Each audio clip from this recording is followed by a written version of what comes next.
Hello, everyone, and welcome back. In this lesson, we'll be covering something every Etsy seller struggles with at some point, and that's pricing. Pricing can feel overwhelming because it's easy to wonder if you're charging too much or too little. Many new sellers believe the lowest price wins. They look at competing listings and immediately try to undercut everyone else by a few dollars. That might seem like a good strategy, but it often creates more problems than it solves. Think about your own shopping habits. When you're buying a gift or something important, do you always choose the cheapest option? Probably not. Most people look for the best value, not simply the lowest price. A product with beautiful photos, excellent reviews, professional branding, and outstanding customer service often feels like a safer purchase, even if it costs a little more. Instead of asking, "How can I be the cheapest?" ask yourself, "How can I provide the best value?"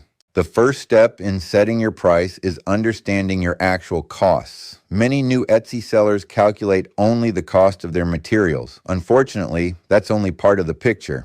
You should also consider materials, packaging and shipping supplies, Etsy fees, equipment costs, your time, and a reasonable profit. If you overlook these expenses, you may discover that you're working long hours without actually making much money. Remember, your time has value. Whether it takes 15 minutes or 3 hours to create a product, your labor should always be included when calculating your price. I'm a numbers nerd. For my 3D printed products, I have everything in an Excel spreadsheet. The 3D software shows how long it will take for the printer to make a product. Even though the printer is doing all the work, I have a formula set up in the spreadsheet that calculates the cost of printing the product at $20 per hour. The printer does all the work, and I spend maybe 5 minutes boxing up the order to go to the post office. Many creative people enjoy making their products so much that they forget they're also running a business. A successful business needs to generate a profit. Now let's talk about researching your competition. Search Etsy for products similar to yours and look at the prices of the listings on the first page of search results.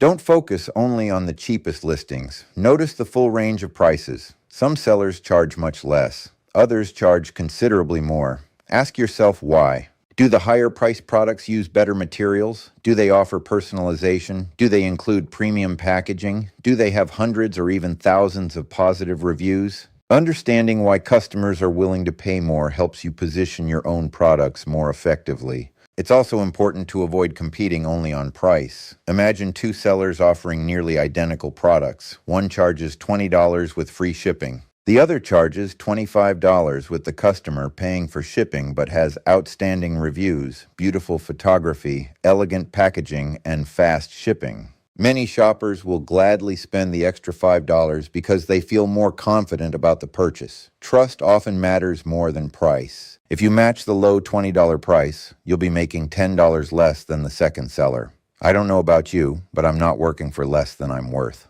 Let's also talk about discounts. Customers enjoy feeling like they're getting a good deal.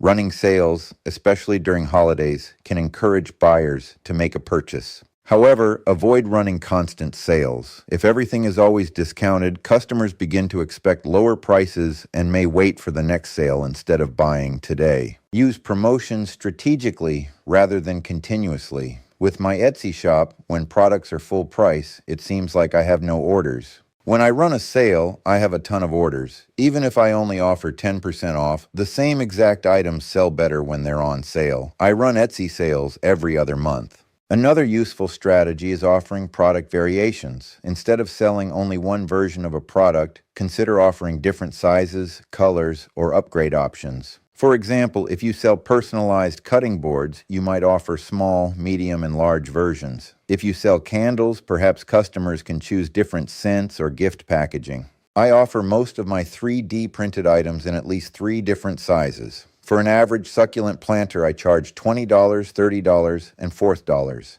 Guess which size sells the best? Almost always, the orders are for the largest size. Offering choices allows customers to select the option that fits both their needs and their budget. It also creates opportunities for higher value purchases. Bundles can also increase your average sale. Instead of selling one item at a time, consider grouping related products together. A customer shopping for a gift may happily purchase a matching set rather than a single item. Bundles often increase revenue while providing additional value to the customer. Now let's discuss shipping. Many customers compare shipping costs before completing a purchase. Whenever possible, keep shipping prices simple and predictable. Unexpected shipping charges at checkout can cause buyers to abandon their shopping carts. Be sure your shipping costs accurately reflect what it actually costs to package and ship your products. Undercharging for shipping may seem like a way to attract customers, but it can quickly reduce your profits. I live in New England. The cost of shipping to the West Coast from my address is insanely expensive. Offering free shipping doesn't work for me because I have a way of knowing where the customer might live. The cost of shipping could vary from $4 to $12. Now let's talk about perceived value. Perceived value is how valuable your product appears in the customer's mind. Professional photography, attractive packaging, detailed descriptions, and excellent reviews all increase perceived value. The higher the perceived value, the less sensitive customers become to price.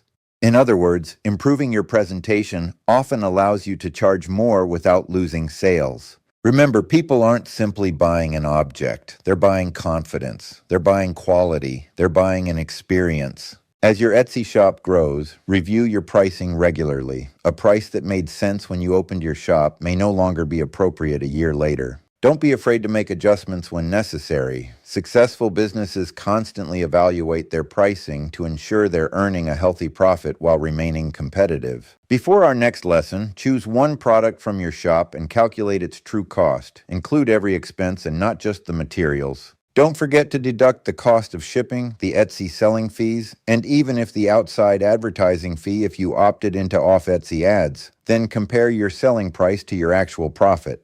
In our next lesson, we'll focus on turning more visitors into buyers. You'll learn simple techniques for building trust, answering customer questions before they're asked, and creating a shopping experience that encourages more people to complete their purchases. Thanks for joining me, and I'll see you in the next lesson.